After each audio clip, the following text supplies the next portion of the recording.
Bíblia, lá em 2 Timóteo, capítulo 3, nós vamos ler do versículo 10 ao 37, esse foi a continuação do texto que nós lemos a semana passada.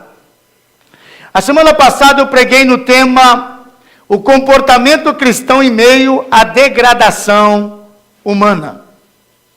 O comportamento cristão em meio à degradação humana.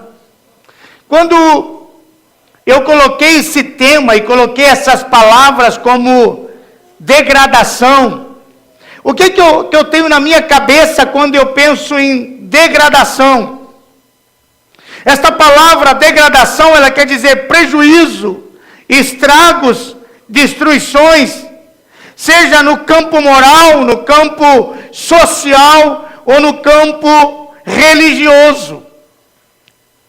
E nós falamos que esta degradação moral, esta degradação religiosa, essa degradação do ser humano como ser, isso gera algumas coisas na nossa sociedade que eu chamei de desconfiguração humana. E essa desconfiguração é quando você pega um programa original e ele então é desconfigurado. Ele não consegue mais agir para aquilo que ele foi programado para agir. E essa degradação na área, seja religiosa, seja social, ou seja moral, eu expliquei que hoje o certo está se tornando errado e o errado se torna certo. Onde o certo se torna errado e o errado se torna certo. Eu citei aqui algumas coisas, por exemplo, como na escola, não é? Onde as pessoas criam leis na escola, se criou lei de que hoje o aluno passa de qualquer jeito. É só ir para a escola, assistir a aula, fazer qualquer trabalho, não importa se sabe ler, se não sabe ler, se aprendeu a matéria, não aprendeu a matéria. A lei quer dizer o seguinte: o aluno não pode repetir. A lei das crianças e do adolescente, em vez de vir apoiando a sociedade ou a família para que haja uma boa educação, veio dizendo: o pai não pode dar palmada, o pai não pode gritar, o pai não pode falar um pouquinho mais alto.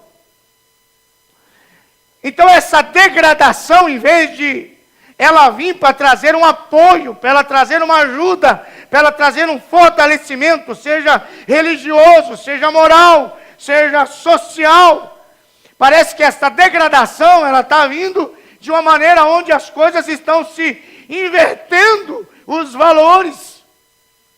O certo está errado, e o errado começa a passar certo.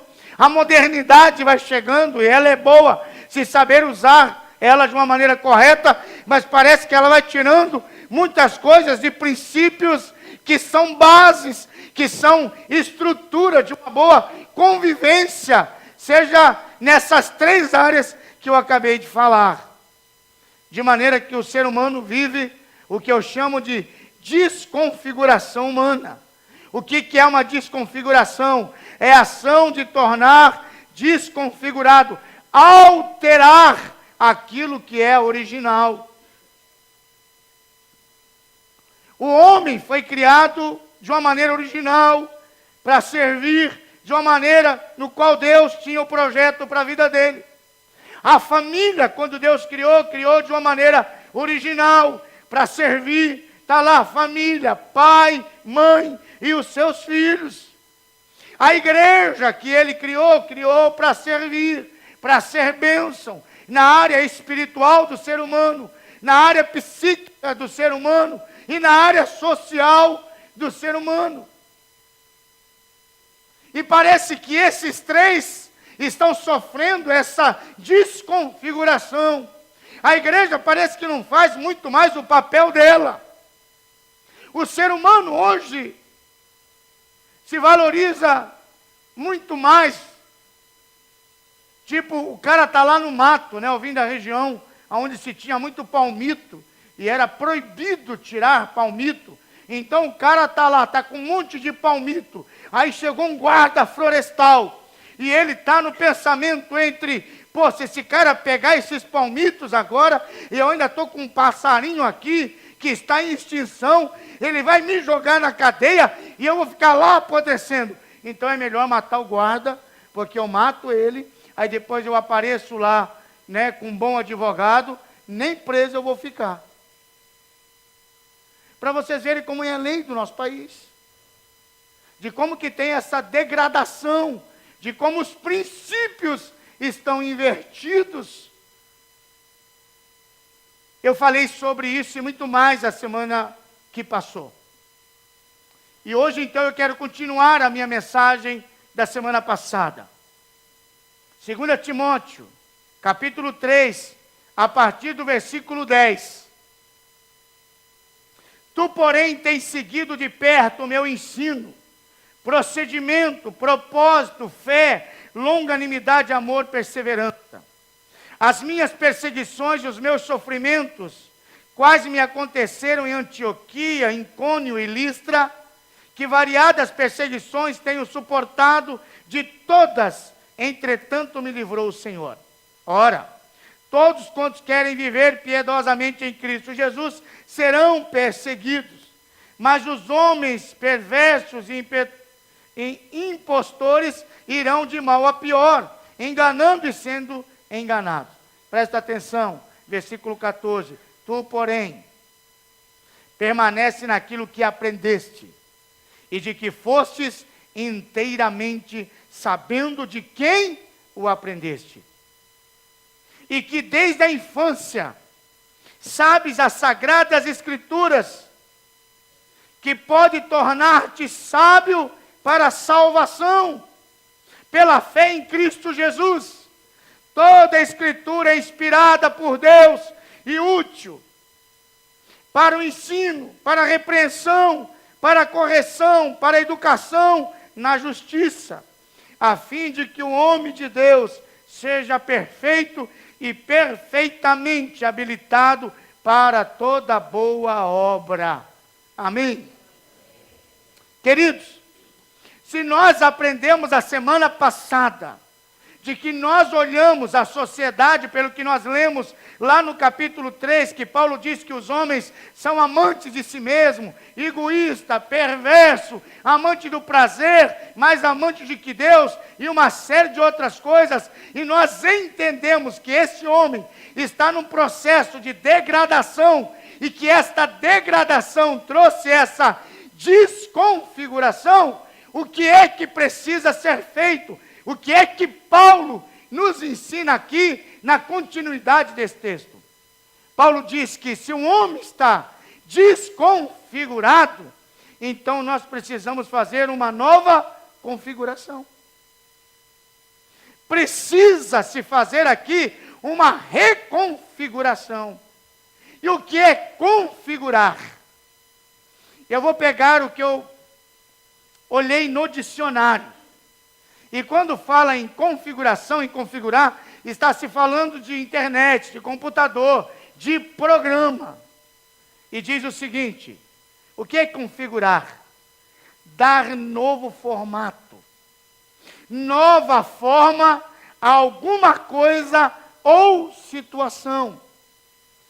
Reconfigurar o sistema operacional do computador, ou seja, configurar novamente. Mas isso aqui é importante, mudando as características anteriores, para uma que se adapte ao novo programa.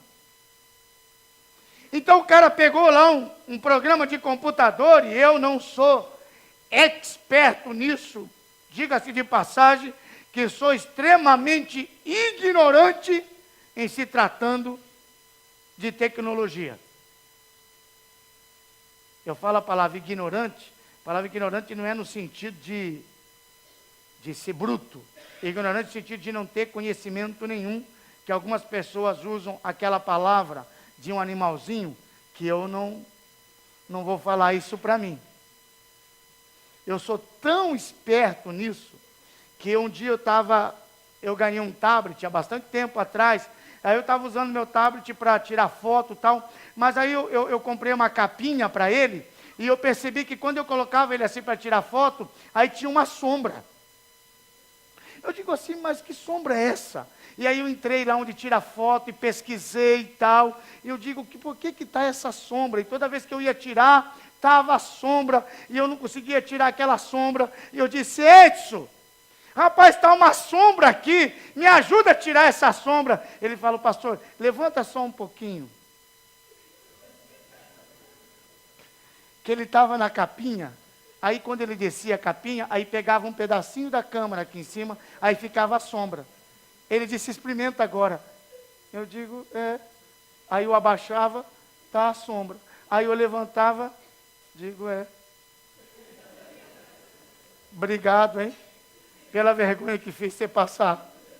Para você perceber o quanto que eu entendo.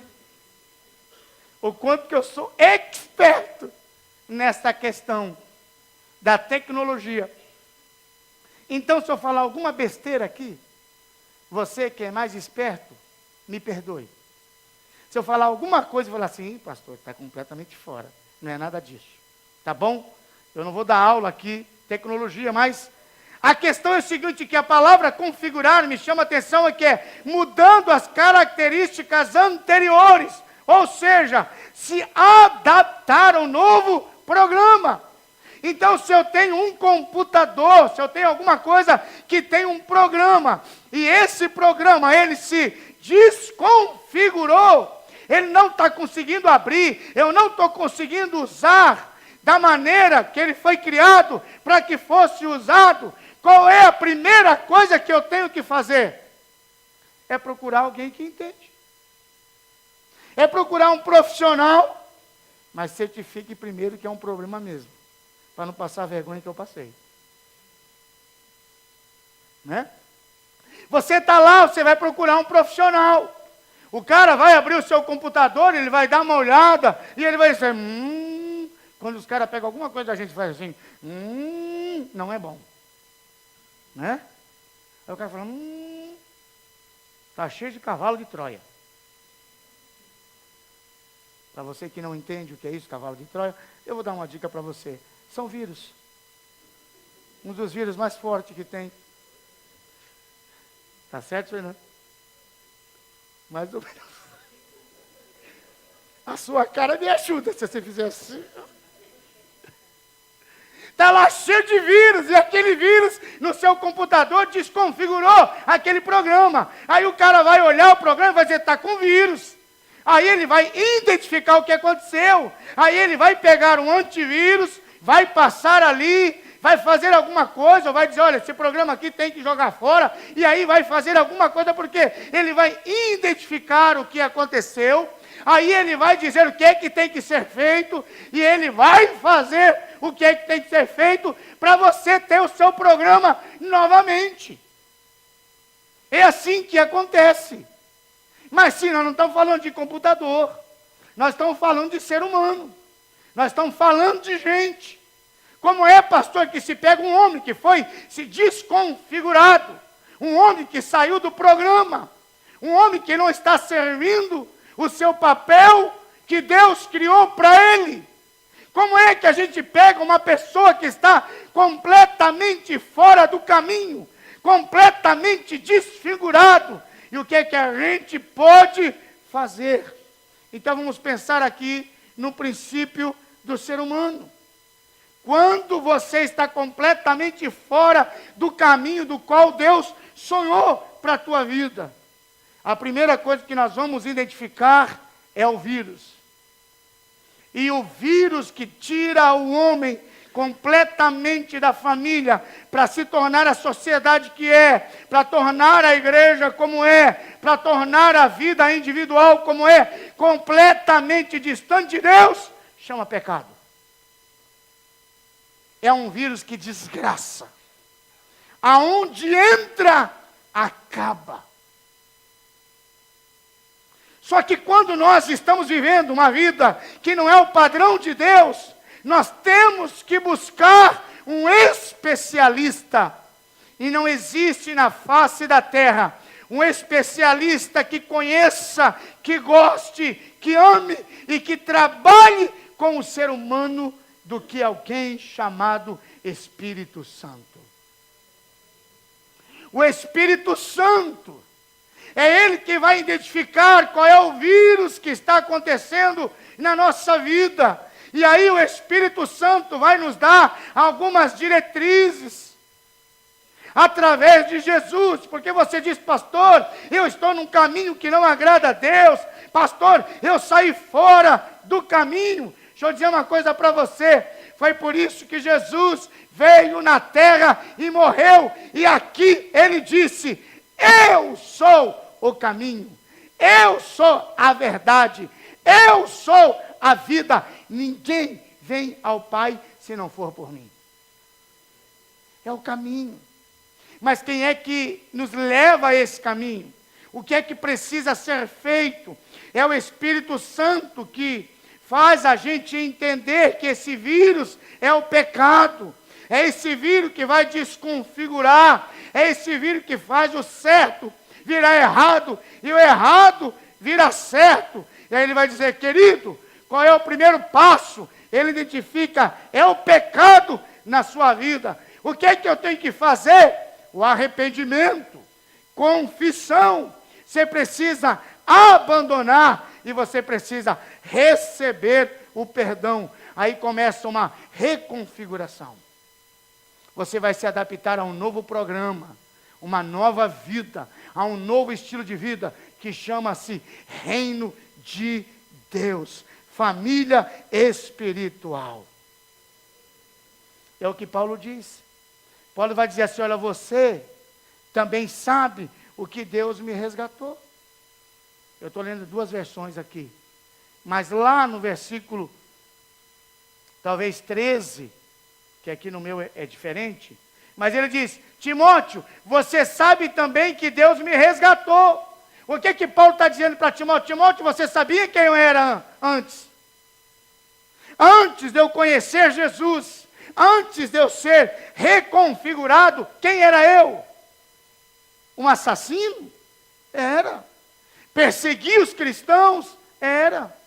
Mandava matar os caras? Era. Era eu. Um religioso? Era eu.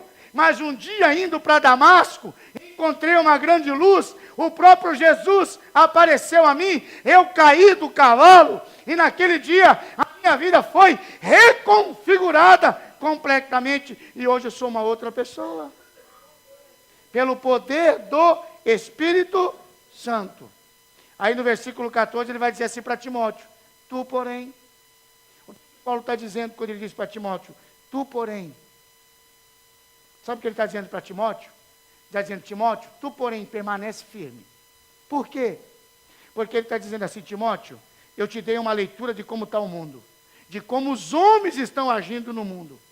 Mas eu também te dei uma leitura, Timóteo, de como está a igreja, de que a igreja está cheia de picareta, a igreja está cheia de líderes que não são líderes, cheia de pessoas que estão se aproveitando do povo. Você tem esse mundo, Timóteo, e você tem na igreja um monte de gente que você tem que tomar cuidado. Tu, porém, permanece. Você vai ter que tomar a decisão de que caminho você vai tomar. Você precisa entender o que está acontecendo para que você não seja contaminado por estas coisas. Aí Paulo vai dizer para ele: Timóteo, você precisa de um modelo. Para a gente ser reprogramado, escute isso, nós precisamos de um modelo. Você só conhece uma nota falsa de um dinheiro se você tiver uma verdadeira. Você só sabe identificar se uma coisa está errada se você sabe a certa. Você precisa se familiarizar muito com uma nota verdadeira para que você consiga identificar uma nota falsa. Então você precisa de um modelo. E nesse modelo que vai dizer para você se está errado, se é certo ou não. Aí ele vai dizer, olha Timóteo, o seu viver reflete o meu ensino e o meu estilo de vida. Paulo está dizendo, Timóteo, você me pegou como modelo. E a minha vida, ela precisa refletir em duas áreas. Em conhecimento e em prática de vida. Escute, não é apenas ensinar, mas viver o que se ensina. E aí, eu quero sacudir um pouquinho você. Você vai sair um pouquinho daqui sacudido, porque esse modelo que Paulo diz aqui para Timóteo, ele vai dizer que esse modelo começa dentro de casa. Olha aqui o versículo 14 e 15. Tu, porém, permanece naquilo que aprendeste, e de que fosse inteiramente, e que fosse inteirado. Quem que ensinou Timóteo? Quem que instruiu Timóteo? Porque ele está dizendo, ó, permanece naquilo que aprendeste. Sim, permanece no que você aprendeu, mas quem que ensinou ele? Ele vai dizer, e que desde a infância, sabe as sagradas letras, que é o ensinamento bíblico, que pode tornar-te sábio para a salvação pela fé.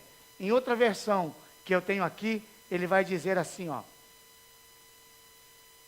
Afinal, você recebeu as Escrituras como o leite da sua mãe. E olha agora o capítulo 1, versículo 15. Para a gente dar uma sacudida em você agora. 1:5, perdão. Pela recordação, escute, que guardo da tua fé, sem fingimento. Fé não fingida. A mesma que primeiramente habitou em quem? Na tua avó, Lloyd. E na tua mãe? E agora? Estou certo que habita em? Veja.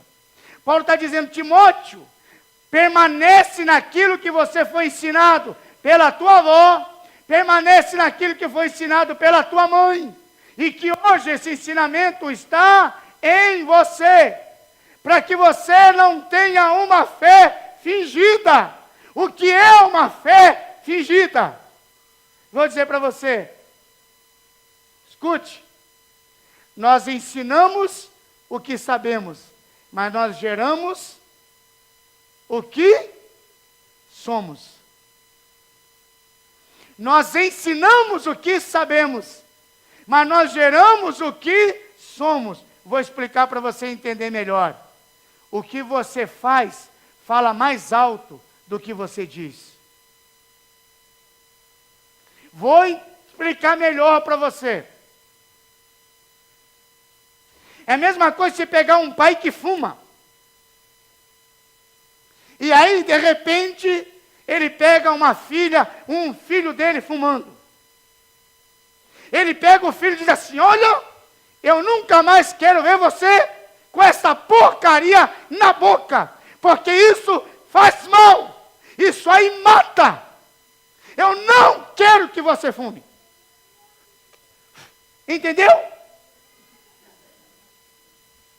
E você acendeu o cigarro agora que você me deixou nervoso. O que é que fala mais? Aquilo que você gritou para ele ou aquilo que ele está vendo você fazer?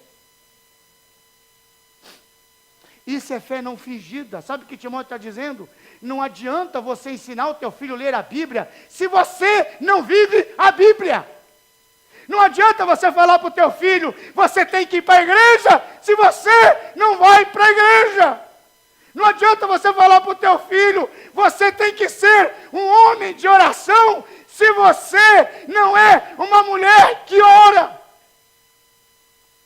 Teu filho não vai seguir simplesmente o que você diz. Teu filho vai seguir o que você faz. Aquilo que você faz, fala mais alto do que aquilo que você diz. Paulo diz: a fé não fingida é viver na prática a palavra dentro de casa, na sua vida, para que os seus filhos vejam o seu padrão de vida e digam: eu quero seguir esse padrão de vida que papai e mamãe seguem. Não adianta falar para eles fazerem o contrário de algo que você faz. Não adianta. 2 filhos estavam dentro de casa e começaram a brigar. O irmãozinho começou a bater na irmã. E a irmã então começou a gritar e disse: está me batendo. Aí o pai veio e colocou os 2 sentados. Um de frente para o outro e disse o seguinte: irmãozinho não bate na irmã. E a irmã também não bate no irmãozinho. Isso é feio. Papai e mamãe não gostam. E papai do céu também não gosta. Pede perdão para sua irmãzinha. Ele pediu. Pede perdão para o seu irmãozinho. Ele pediu. Agora vai pedir perdão para o papai do céu. E você vai orar para o papai do céu, pedindo perdão. E o menininho então orou. Papai do céu, eu quero pedir perdão, porque eu briguei com a minha irmãzinha e o senhor não gosta. Então, papai do céu, faça que o papai pare de brigar também com a mamãe.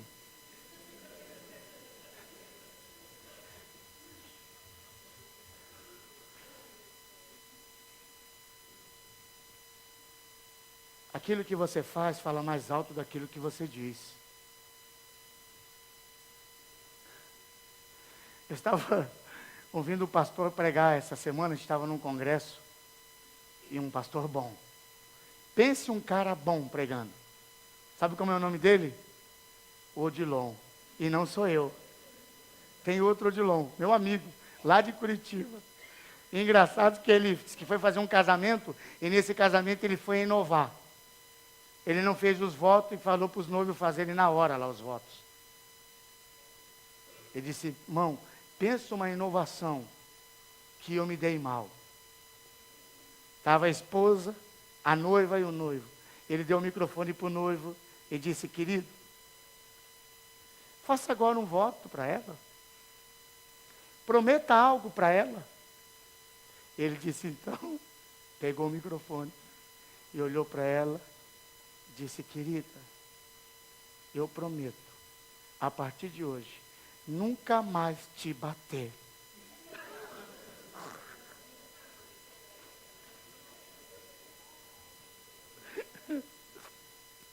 Ele disse: irmãos, que situação. O que eu vou fazer numa hora dessa? A gente tem que fazer, que bênção. Uma família que não vai ter violência. Um casal, onde o marido não vai bater mais na esposa. E ele disse: pior que era verdade. E depois disso, ele nunca mais bateu nela. Então, meu irmão, não adianta. Aquilo que é você dentro de casa, você pode esconder das pessoas, você não esconde do teu filho. E você pode ficar gritando para o teu filho as verdades de Deus, os princípios de Deus. Ele vai fazer a leitura da tua vida.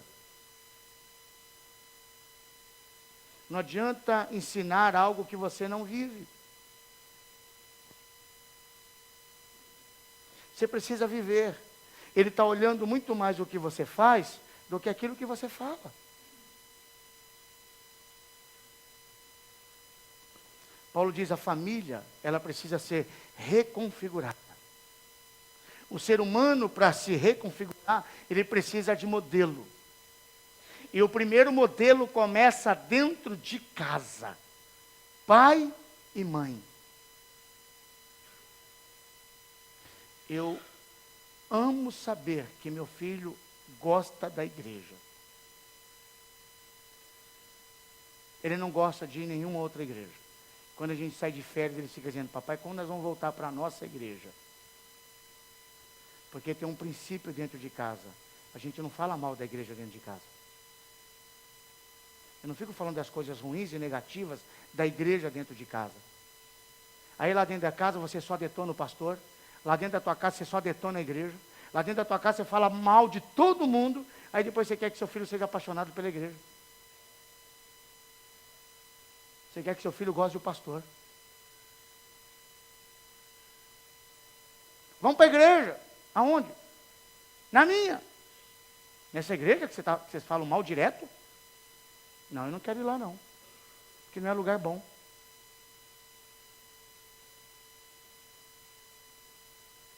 Eu louvo a Deus porque meu filho gosta da igreja.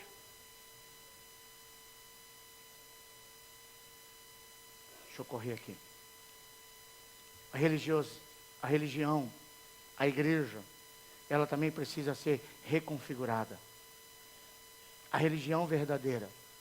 Paulo vai dizer aqui no versículo 16: toda a escritura é inspirada por Deus e útil para o ensino, para a repreensão, para a correção, para a educação na justiça. O que Paulo está dizendo aqui? Primeira coisa que Paulo diz, que a Bíblia, que é a palavra de Deus, embora ele não está falando desse conteúdo aqui que nós temos, mas ele está falando pelas verdades, porque o Espírito Santo já sabia disso aqui. A primeira coisa que ele diz, que a Bíblia, toda a escritura é divinamente inspirada. O que é inspiração? Inspiração é quando o Espírito Santo separou alguns homens e não ditou a Bíblia, mas dirigiu o coração e a mente deles, porque eles escreveram como se fosse para aquela época, mas dirigido pelo Espírito Santo, escreveram para a nossa época também, porque eles eram limitados apenas para a época deles, mas o Espírito Santo já conhece todo o futuro, até que Jesus um dia vai voltar. Isso é inspiração. O que Paulo quer dizer é que esta palavra, ela não é humana, ela é divina. Ela tem um caráter divino. Ela é palavra de Deus, porque ela foi escrita por homens, mas dirigida pelo Espírito Santo. Aí, como ele diz que ela é divina, ela é palavra de Deus, ele diz é útil. É útil para quê? É útil para regra de fé e prática. Eu tenho que entender o que nela está escrito, para eu viver. Então eu devo tirar proveito dela. Ela só me faz bem. E é ela que eu tenho que usar diariamente no meu relacionamento com Deus. Escute o que eu vou te dizer. A Bíblia não tem tudo o que você quer, mas tem tudo o que você precisa. Você vai comprar um aparelho de celular, qualquer aparelho que você vai comprar, o que vem junto? Um manual, para quem não sabe ler. Não vem? Vem um manual lá. Né? Vem um manual. Aí tem um manualzinho, não tem? Tem lá, o manual. Só que quando você começa a abrir aquele manual, ele começa a dizer assim: não coloque em tal lugar, não ligue, não deixe assim, não faça isso, não faça aquilo. Aí você diz assim: só fala não. Não vou querer mais esse aparelho, porque tudo é não. Não ponha no 220. Não pode colocar na água. Não deixe pegar muito sol. Aí você diz: eu vou comprar esse negócio. O Manuel só fala não, só fala não. você deixa de comprar? E você lê atentamente? Por quê? Porque aquele manual do fabricante está dando está dando algumas instruções para você, para o bom funcionamento daquele aparelho. Agora, quando você lê a Bíblia, você pega os nãos que está aqui na Bíblia e você acha que é ruim para a tua vida. Não matarás, não furtarás, não adulterarás, não minta, não fale mal, não roube. Aí você diz, a Bíblia não vale nada, vale. Os não que estão dizendo aqui na palavra de Deus é para o seu bom funcionamento como ser humano, como família, como sociedade. Os não que estão aqui é para abençoar a sua vida.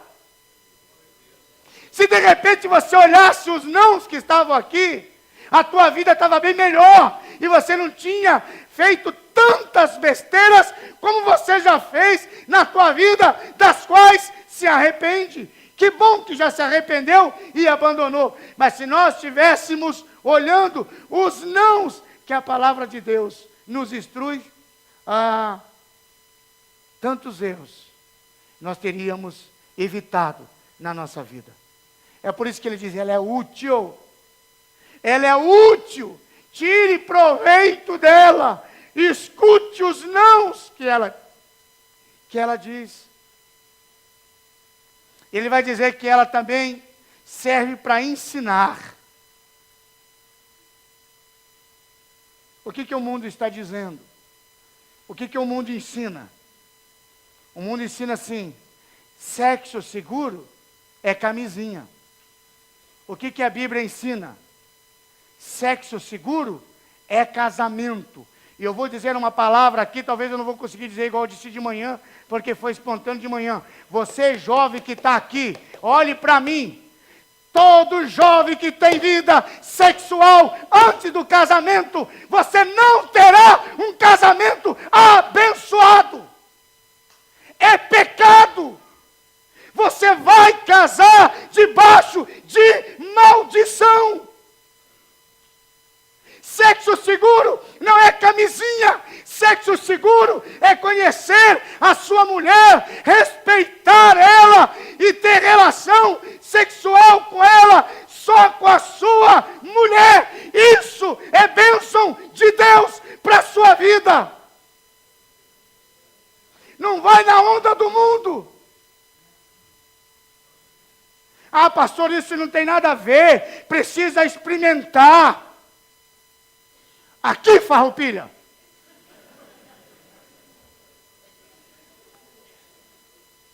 Você não tem a noção da maldição que traz. É por isso que os casamentos estão hoje arrebentados. É por isso que a juventude casa mal. Porque não casa pelo amor, casa pelo prazer. E o prazer da carne. E eu vou dizer uma coisa para você, desculpe ser descarado aqui, você que está aí, morrendo de vontade, aceso para fazer sexo, e aí só quer casar pelo sexo. Depois que casa, é uma das últimas coisas que a gente faz.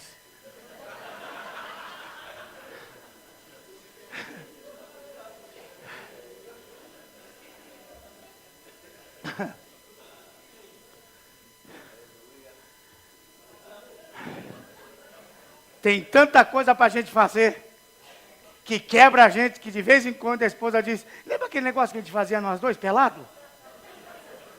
Como que é o nome daquilo? Ah, é sexo. Bora lá? O prazer passa, querido. O que tem que permanecer para um casal ficar casado é o amor. Não se ilude nessa, não vai nessa, não vai nessa. E eu disse hoje de manhã, qualquer namoro que não subtraia, não é de Deus. Namoro que vem e não soma, a palavra de Deus diz, far-lhe-ei uma auxiliadora que lhe seja idônea. Sabe o que é isso? Eu vou te dar uma mulher para te ajudar a conquistar e a fazer coisas que você não pode sozinho. Então, quando começa namoro e começa a tirar você da igreja, quando começa namoro Começa a tirar você da família.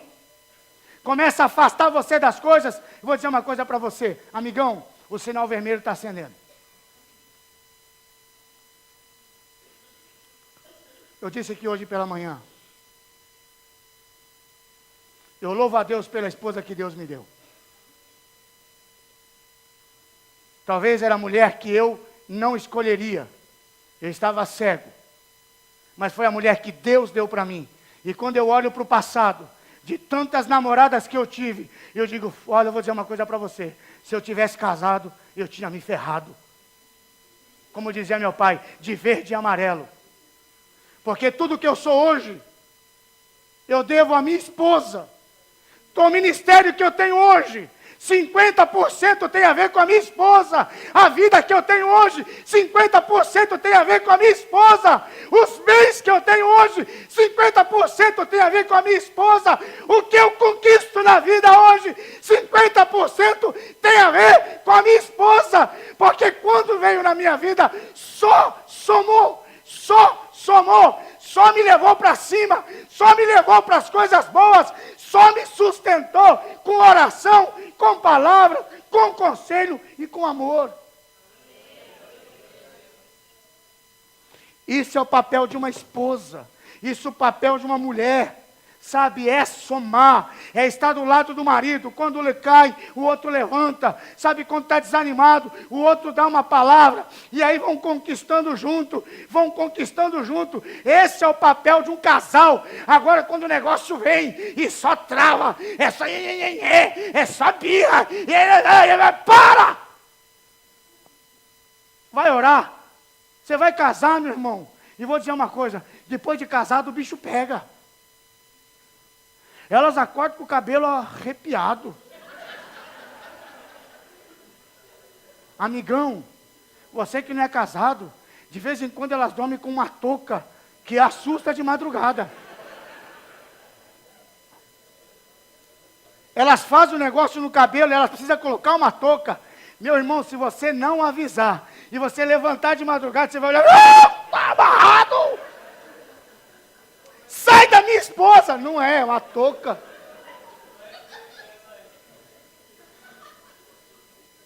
É, queridão, não se ilude.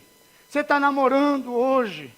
Sabe, começa a olhar o quanto que ele soma para mim, o quanto que ela soma para mim. Quando você apareceu na minha vida, o que é que nos tornamos melhor do que nós éramos antigamente? Ou nós estamos perdendo. Se está só subtraindo, escute, não é de Deus.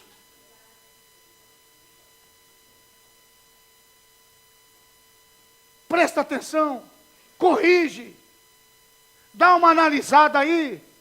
E não é só namoro não, é amizade e tantas outras coisas. Sabe, amizades às vezes que começam a levar a gente só para o buraco, só para as coisas ruins. Espera aí, amigo que é amigo vem para somar. Amigo que é amigo não vem fazer a gente desobedecer pai. Amigo que é amigo não vem fazer a gente fazer as besteiras que às vezes a gente faz. Amigo que é amigo nos respeita. Amigo que é amigo quer ver tua felicidade, quer ver teu bem, quer ver você prosperando, quer ver as coisas acontecendo na tua vida. Valorize amigos, valorize pessoas que te amam, que te querem bem. Paulo disse aqui para Timóteo, lá no outro texto da semana passada, pessoas desse jeito, afasta-te delas. Pessoas que vêm só para te derrubar, só tem inveja de você, só tem palavras ruins, palavra negativa, sai fora, sai fora, sai fora. A comunhão que Deus criou, seja de homem e de mulher, seja de amizade, é para as coisas boas. É melhor serem dois do que um. É melhor serem dois do que um. Ali está dizendo para casamento, ali está dizendo para companhia. É por isso que hoje a polícia militar sai soldado de 2 em 2. Isso aí não é criação dele, isso aí foi criação de Jesus. Quando Jesus enviou os discípulos, fala, vai de 2 em 2. Sabe por quê? Não é bom que um caminhe sozinho. Porque um ajuda o outro, um apoia o outro. Então, presta atenção na tua vida. É a palavra de Deus dizendo isso para você. Me perdoa se te ofende. Ah, mas como eu gostaria de ter autoridade como pastor. Não ser um pastor tão bananão assim. E eu falei para minha esposa hoje, como eu gostaria de ter essa liberdade para dizer para os casais, o teu casamento eu não vou fazer. Me perdoa. Porque eu não entendo o que é de Deus. Como eu queria ter esse peito. Queria ser esse macho. E talvez você, quando tiver meus 60 anos, que depois que a gente está velho, tudo que a gente fala, às vezes vai dizer, mas está cabeça, está velho. Sabe por quê? Porque não ouve a gente. Aí você vai lá, faz casamento, eu pergunto, quando eu vou fazer o aconselhamento pré-nupcial, eu pergunto, escuta, já fez? Não, pastor, não, pastor, está nos olhos. Acho que a gente é besta.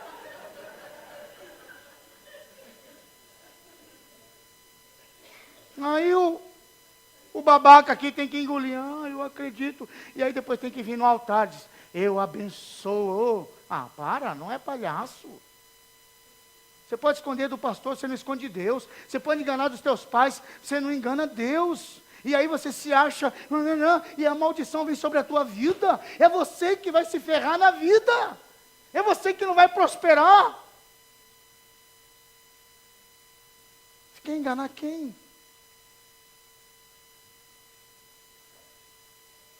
Desculpa o desabafo. A Bíblia diz,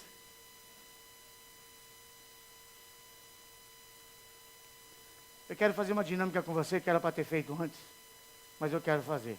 Vou te promover a Deus, vem aqui. Você não tem cara de Deus não, mas eu vou te promover, Roberto. Que Deus não é careca, mas eu vou te promover. Deus é cabeludo, senta aí. Nós fizemos essa dinâmica na nossa célula. Sei que não vai na célula, a gente tem dinâmica. Mas a importância da palavra de Deus na humanidade.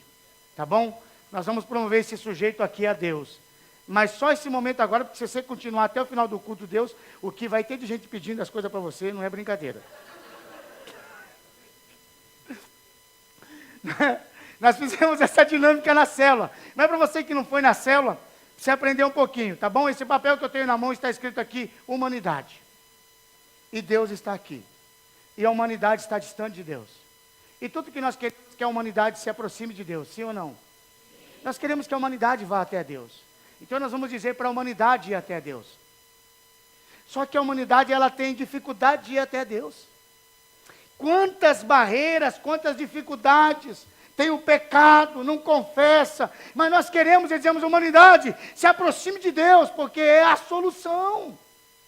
Em Deus está a cura. Em Deus está a libertação. Ah, mas existem muitos ventos que sopram a humanidade para distante de Deus. Mas é tudo que nós queremos e sonhamos, é que a humanidade vá até Deus. Mas é tão difícil a humanidade chegar assim diante de Deus. Mas será que a humanidade não pode chegar diante de Deus? Será que a humanidade não consegue chegar até Deus? Consegue. Quando esta humanidade pegar a palavra de Deus e ela se colocar dentro da palavra de Deus, com facilidade, ela vai chegar até Deus.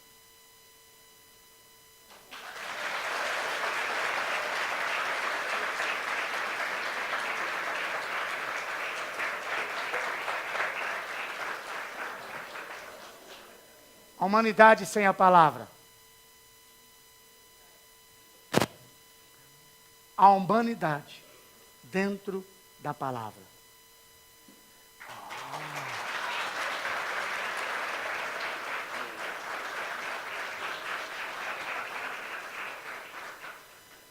Pelo menos na gravação o pessoal vai achar que foi espontâneo. Eles não sabem o que eu fiz, mas eles vão dizer, oh, igreja. A gente sempre faz dinâmicas nas células. Dinâmica que tem a ver com a mensagem. É o que Paulo está dizendo, é por isso que eu estou falando aqui sobre a palavra de Deus.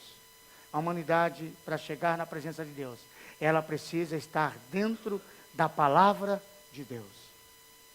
A palavra de Deus, Paulo está dizendo aqui, é para repreensão. O que é repreensão? É verificação pelo qual algo é aprovado ou testado. Eu coloco aqui que a palavra de Deus é o teste de metro de qualidade.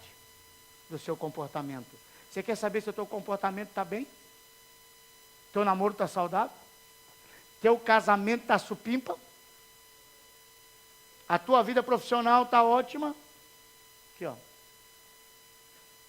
Palavra de Deus. Eu fiquei feliz essa semana, no congresso que eu fui. Porque eu sou adepto de educar filho com varinha. Quando eu ministro para a família, eu ministro sobre isso, porque eu eduquei meu filho dessa maneira e educo até hoje. E as pessoas dizem, não pode, pastor. O que não pode é bater de chinela havaiana. O que não pode é bater com a mão. O que não pode é tirar o cinto e bater. Isso não pode. Agora a varinha, a palavra de Deus diz, que aquele que não educa filho com varinha, o filho vai fazer passar vergonha amanhã. Eu eduquei o meu filho assim, ele não morreu, ele está aí, e de vez em quando eu digo para ele, eu tenho uma varinha guardada lá em casa. E tinha um dentro do carro que sumiu.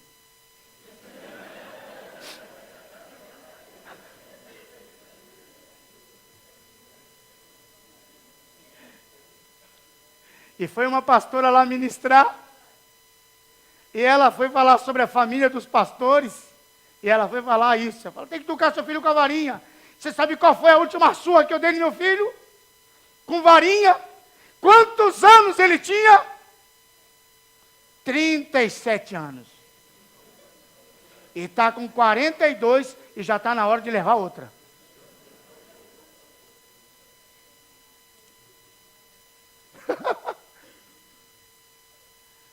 Só porque, eu não sei lá, acho que a Gira, ela é do Pará, né, lá de Santarém, que ela deve falar assim, porque esticou o pescoço para mim. Não me deve ter respondido, feito alguma coisa. Ela disse, é isso? Vou te mostrar quem manda dentro de casa. Eu sou adepto assim. Você está debaixo do teto do pai e da mãe, obedeça o pai e a mãe. Não quer obedecer, arruma as tuas coisas e vai morar sozinho. Aí você vai ver o que é bom para tosse. Porque quando eu era dentro de casa de papai e mamãe, eu era machão e dizia, quando eu fizer 18 anos eu vou embora. Aqui nessa casa ninguém gosta de mim. Tá bom. Eu não saí com 18 anos, mas saí com 23 anos para estudar na faculdade e fui morar num pensionato com 32 homens. Aí tinha que comer miojo com farinha para fazer aquele angu para cair no estômago e fazer assim, pum, dá aquela sensação que você estava bem alimentado. Tive que usar a cueca do avesso, porque quando eu cheguei não tinha mais cueca limpa, porque foi usando e foi tirando, não tem mamãe para lavar, e você tem que usar a cueca, você tem que usar do avesso, até você lavar para secar.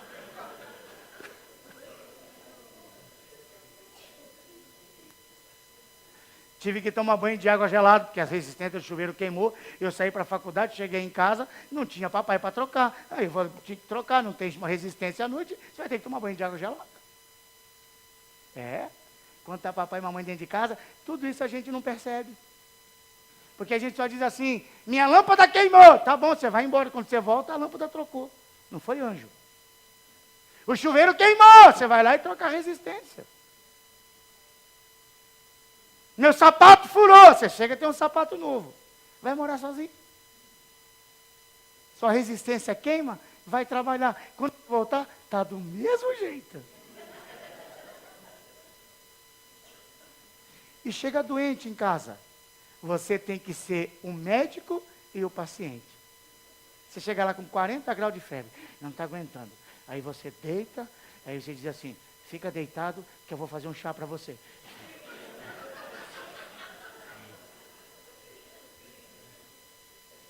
A sua parte boa vai fazer um chá para a sua parte que está quase morrendo.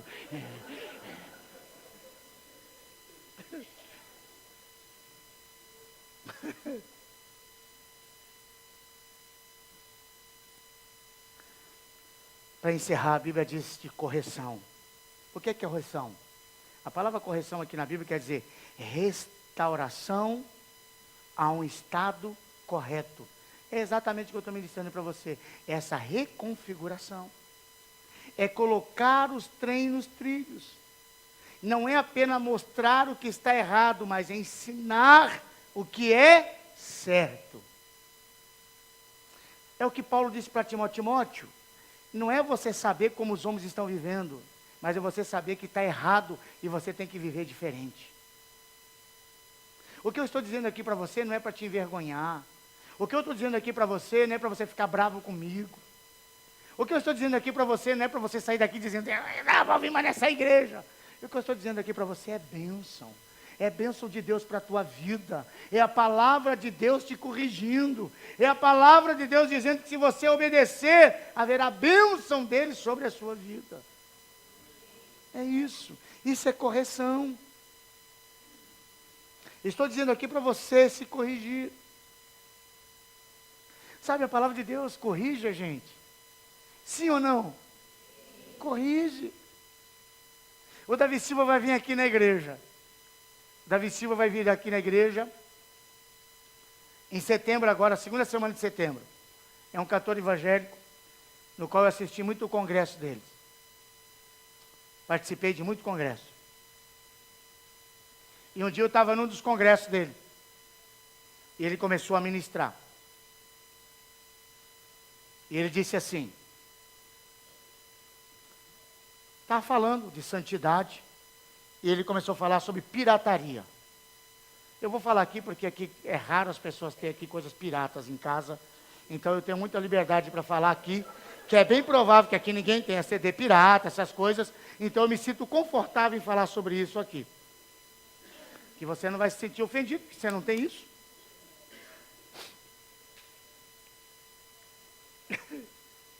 Aí ele estava falando sobre pirataria, essas coisas de música, filme, e eu estou sentado aqui, na cadeira, santo do santo. Aí quando ele começou a falar sobre santidade, você CD pirata, negócio, eu abaixei a cabeça e disse assim, graças a Deus, não está falando comigo. Santo. Irmão, vou dizer uma coisa para você. Você fala as coisas de Deus, escuta. Eu estou aqui sentado. Eu disse assim, graças a Deus, isso não é comigo. Mas eu falei baixinho. E eu estava, igual o irmão está lá na porta, eu estava longe.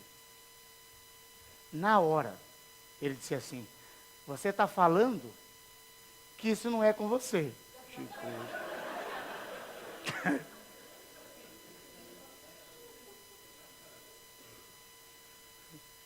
Talvez você não tenha problema mesmo com CDs pirata, com essas coisas piratas. Mas e o time que você torce? Quanta idolatria você tem com esse time que você torce? Aí quando ele falou isso, eu disse assim, opa, eu torço para um time.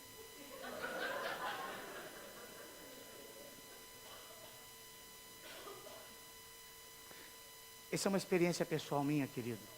Uma experiência muito pessoal minha. Tá bom? Não estou dizendo que você tem que fazer isso. Eu ainda continuo torcendo. Até minha esposa falou, você está voltando de novo, né?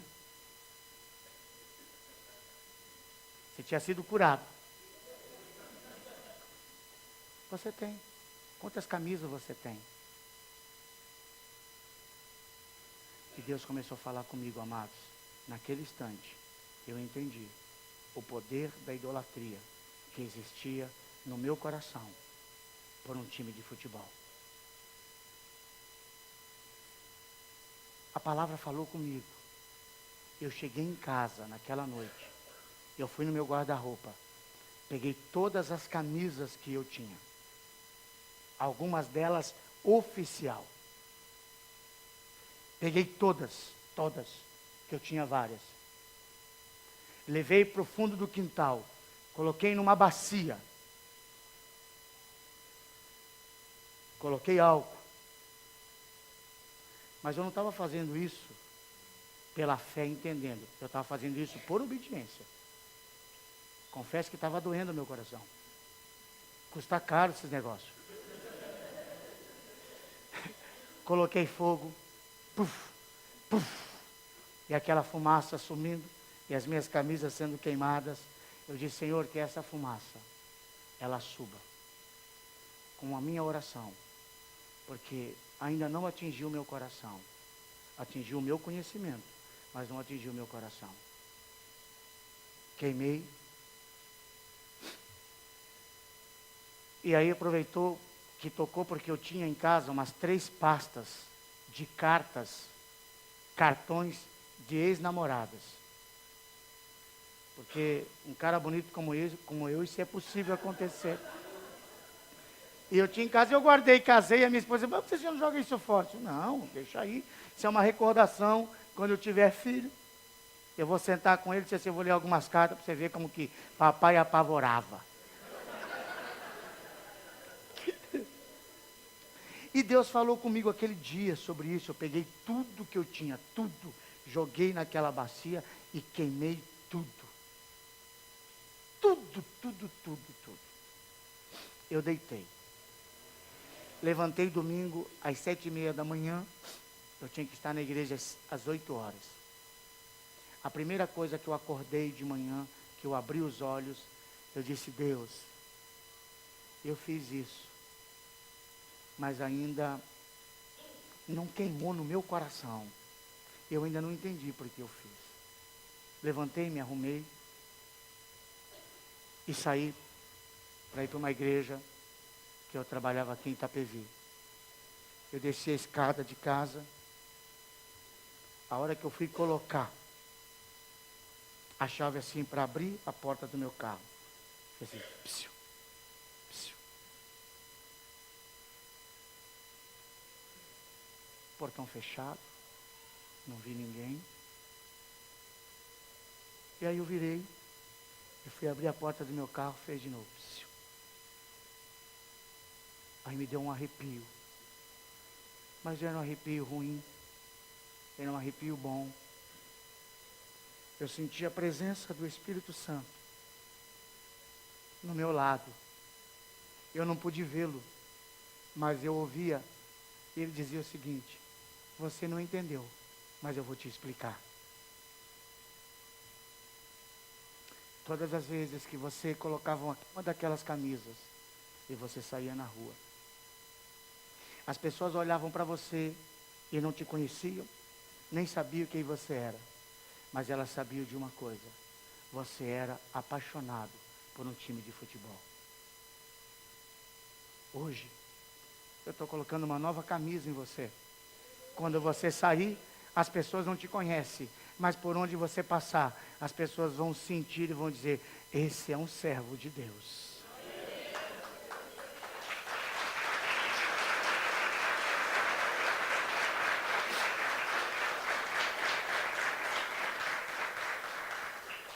Esse tem a minha roupa.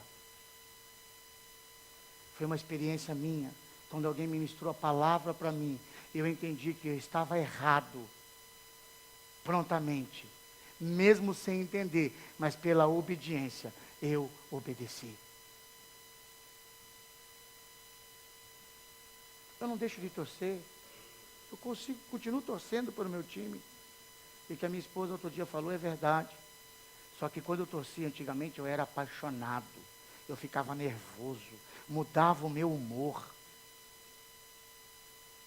Eu estava na fila do banco, era o que eu conversava, me metia em qualquer conversa que estivesse falando do time. E se estivesse falando mal do meu time, eu ainda defendia. Ele falou, não. Você vai falar do meu nome, da minha glória. Hoje eu uso o time que eu tenho para fazer amizades.